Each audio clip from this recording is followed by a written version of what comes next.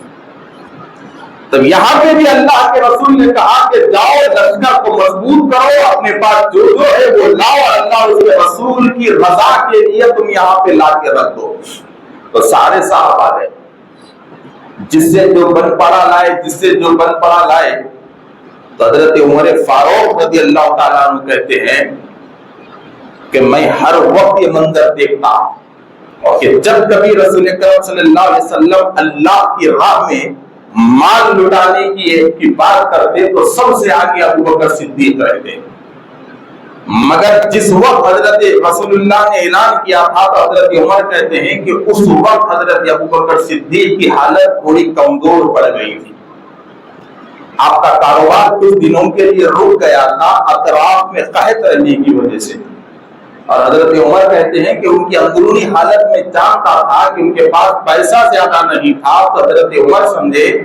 کہ چونکہ میرے پاس آج ابوبکر سے زیادہ پیسہ ہے، لہذا میں آج ابوبکر سے آگے نکل جاؤں گا اور آج ابوبکر اللہ کی راہ میں لٹانے میں میرے سے پیچھے رہ جائیں گے۔ یہ سوچ کر حضرت عمر گھر گئے اور جو دینا تھا روپیہ پیسہ اناج مال جو ہے وہ اٹھائے اور اپنی باری کے انتظار میں رہے۔ تو ادھر سے حضرت ابوبکر صدیق بھی کوٹلی لائے، اپنی باری کے انتظار میں رہے، دونوں نے پیش کیا تو حضرت عمر کی جب مال کو رسول اللہ نے دیکھا تو رسول اللہ نے حضرت عمر سے سوال کیا کہ عمر کیا گھر کے لیے کچھ چھوڑا ہے کہ نہیں ہے؟ تو حضرت عمر نے جواب دیا بے شک یا رسول اللہ، گھر میں جتنا مال تھا سارا جمع کیا، مال کے 2 حصے کیا، ایک حصہ گھر والوں کے لیے چھوڑ دیا اور دوسرا حصہ اللہ اور اس کے رسول کے لیے یہاں پہ لا کے رکھ دیا،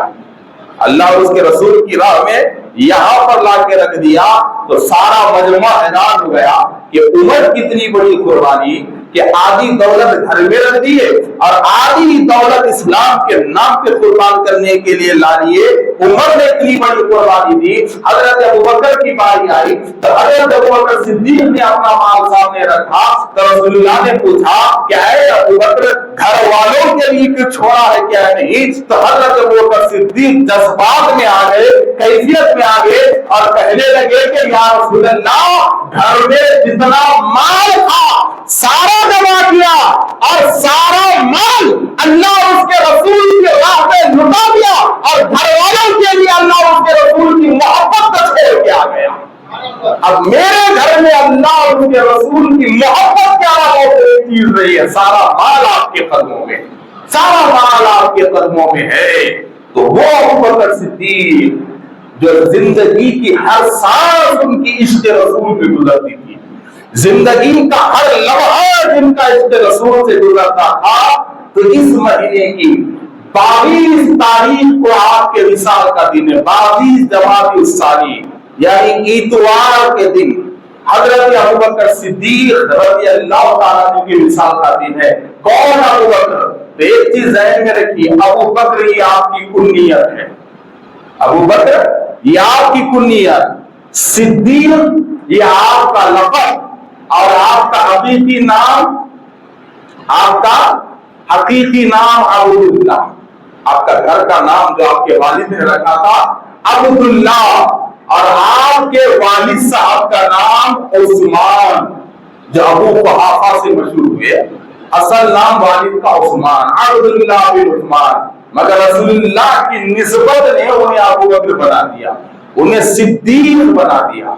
انہیں امیر المومنین بنا دیا، خلیفۃ المسلمین بنا دیا، اور رہتی دنیا تک قیامت تک کے لیے مسلمانوں کے دلوں میں ان کی محبت کو ڈال دیا۔ تو 22 جمادی الثانی کو اتوار کے دن ایسی عظیم شخصیت کہ جن کی زندگی کا ایک ایک لمحہ اسلام کی قربانی کے لیے رہا، اور ایسی شخصیت جو اسلام کے لیے ہر ہمیشہ بیک بون بن کے سامنے ٹھہری رہی، اور ایسی شخصیت کہ جو میدان بدر اور دیگر میدانوں میں جن کا عظیم الشان کردار رہا، جن کا عظیم الشان کردار رہا، اور ایسی شخصیت جو کہنے لگی کہ اگر میدان جنگ میں حالت کفر میں اگر میرا بیٹا عبد الرحمان بھی میری تلوار کے نیچے آ جاتا تو میں یہ نہیں سوچتا تھا کہ میرا بیٹا عبد الرحمان ہے، بلکہ میں یہ دیکھتا تھا کہ اس کے دل میں ایمان ہے کہ یا نہیں ہے۔ ایسی عظیم الشان شخصیت کا مثال